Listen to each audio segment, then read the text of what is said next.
Welcome to WawasanWire.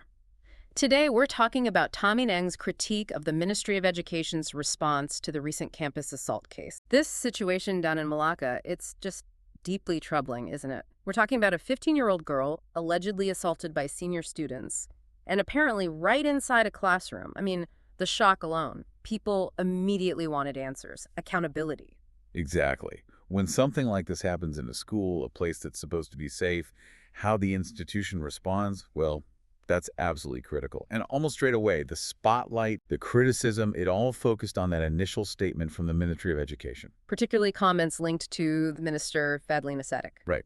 And the whole argument, the real conflict here, it seems to boil down to one thing. What's the ministry's #1 priority when a crisis hits? Is it, immediate action, protecting the victim, fixing the system? Or is it something else, like making sure the procedures, the academic path for the alleged perpetrators isn't disrupted? That's precisely the tension. That's what Tommy Nang and the Gerakan Youth Wing really zeroed in on. It's about the signal they send, right? What the system truly values. And the signal that apparently came across from the ministry's initial communication, well, let's just say it didn't sit well with the public. It really seemed to damage confidence.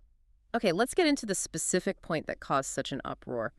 Tommy Eng, who is the director of the Gerakan Youth Wing Publicity Bureau, pointed out something specific the minister allegedly said.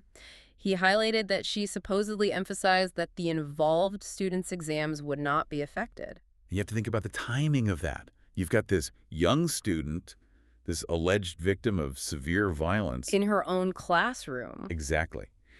And the main public message seems to be reassuring everyone about the academic future of the alleged attackers. It just felt off. Yeah, I mean, parents send their kids to school trusting they'll be safe. That's the fundamental promise. You expect a rock-solid focus on justice, on security, not protecting exam schedules. Which is why Tommy Yang used that phrase, calling the response cold and unfocused. That's quite strong language. It is. And it suggests more than just political disagreement. It points to a real disconnect, perhaps, between how serious the situation felt on the ground and the official reaction. A major safety crisis like this, people expect moral clarity, strong leadership, not just, procedural talk about the alleged aggressors. It really does push you to ask bigger questions about what education is even for. Absolutely. Is it just about passing exams, getting qualifications, or is there a deeper purpose? Like building values, ensuring dignity, making sure schools are places where kids feel genuinely safe, not scared. Because if that basic safety fails so badly, if a classroom itself becomes a place of fear, then what's the real worth of all the academic stuff? The public seem to be saying, loud and clear, that values have to come before the administrative details. And Tommy Nang's group, the Gerakan Youth Wing, they didn't just criticize. They came forward with a plan. Right. They laid out some concrete demands for the ministry, things they wanted done immediately. Yes, a very systematic approach, actually. 4 key proposals designed to address what they saw as the immediate failings and the need for wider reform. Okay, let's break those down. What was the first one? It tackled that exam issue head on, didn't it? It did. The first demand was for immediate suspension. They called for temporarily freezing the examination eligibility and the schooling of the students involved. Temporarily? Yes, crucially, until the police investigation and any court process are completely finished. So it's not about prejudging guilt permanently. But it is about saying that alleged serious violence has immediate consequences for your school privileges. Precisely. It signals that the priority is securing the environment first. But hang on, what about the innocent until proven guilty principle? Can the ministry just suspend students' academic rights before a legal finding? Isn't that a potential legal issue? That's the exact tension this demand highlights. The argument from the Gerakan Youth Wing is that the school's duty of care, especially in cases of alleged severe violence like this, has to temporarily take precedence. Think of it as an administrative safety measure, not a criminal penalty. The idea is protect the other students, protect the victim, deal with the alleged perpetrator status now, and let the legal process run its course. So secure the situation first, sort out the rest later. If they're cleared, they return. That's the logic. The temporary nature is key, but immediate action is the focus. Okay. What was the second proposal? This one seemed broader, looking beyond just this one school. Yes, this addressed the feeling that maybe this isn't just an isolated incident, but points to wider systemic problems. They called for establishing an independent campus safety investigation team. Independent being the key word there. Absolutely. The demand is for this team to do a really thorough review of the safety systems and, the mechanisms meant to prevent sexual violence in all national schools, not just this one. Why independent, though? Wouldn't the ministry or the schools themselves investigate? Well, the argument is about conflict of interest. When an institution investigates itself, there's always that risk, isn't there? They might downplay things to protect their reputation. Protect the school's image. Right. So an independent team, separate from the local school authorities, is seen as the only way to get a truly unbiased look at what's working and what's failing system-wide. That sounds like a massive undertaking, though, auditing safety across thousands of schools. It's huge, no doubt. Logistically, financially, it's a major challenge. But the demand reflects just how much public trust might have been shaken by this incident. People want real oversight. Okay, so first suspension, then an independent review. What was the third point? The third proposal brings the focus right back to the person most affected, the victim. Which can sometimes get lost in these bigger debates. So the third demand is for victim support, proper long-term support. They're asking the ministry to guarantee long-term psychological help, legal assistance, whatever the victim and her family need, not just a quick chat with a school counselor. Because the impact of something like this, it doesn't just vanish after a week. Exactly. Trauma needs sustained, specialized care.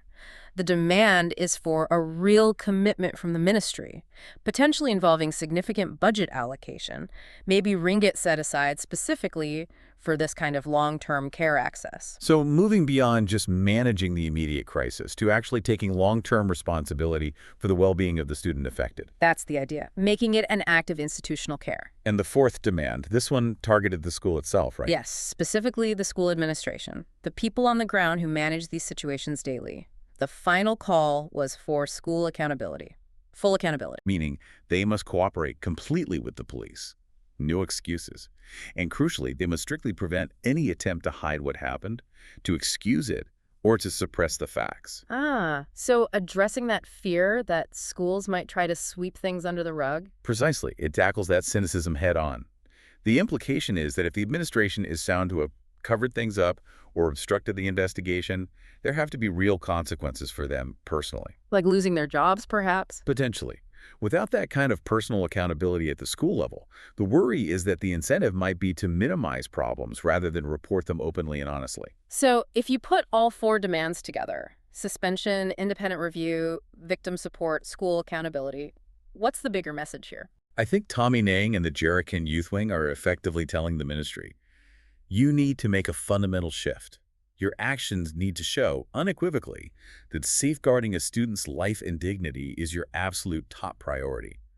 More important than exam schedules, more important than administrative smoothness, more important than protecting the alleged aggressor's immediate academic path. It's a demand for a change in philosophy demonstrated through action. Exactly. The political statement is stark. The safety of that girl in that classroom matters more than anything else in that moment. It's a call for moral leadership over bureaucratic procedure. And that quote Tommy Nang used, campus should be the safest place for children, not a source of fear. That really hits home, doesn't it? It's a direct challenge. It puts the pressure squarely on the minister and the ministry to demonstrate that they're leading with compassion and a commitment to safety, not just issuing formal, maybe perceived as cold responses. And for parents listening, I mean, this resonates deeply, right? You send your kids off every morning, trusting the system to protect them.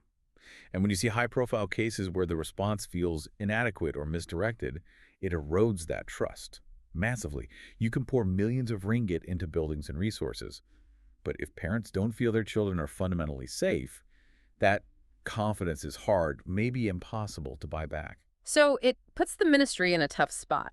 Do they need to rethink how they communicate, how they act in light of this kind of pressure? What steps, like right now, today, could they take to really prove that student safety is the absolute #1 priority? To show that academic rights take a backseat when serious harm is alleged? That really comes down to defining their core values through their actions. They need to demonstrate alignment with what parents expect, what the community expects, regarding the sanctity of safety in schools. So we're left with this fundamental conflict. Is it about upholding the academic process for everyone involved, almost like a bureaucratic default? Or does the sheer gravity of an alleged violent act demand immediate, decisive action focused on safety and justice, even if it means disrupting that academic process for the accused? And perhaps the most important question, the one listeners might want to consider, If the system appears to prioritize protecting the academic futures of those accused of serious violence, Hmm. what message does that send? What does it tell every other student, especially young women, about how much their safety, their dignity, is truly valued within that system? That's the challenge the ministry faces in restoring trust. Remember to like and subscribe for more videos like this.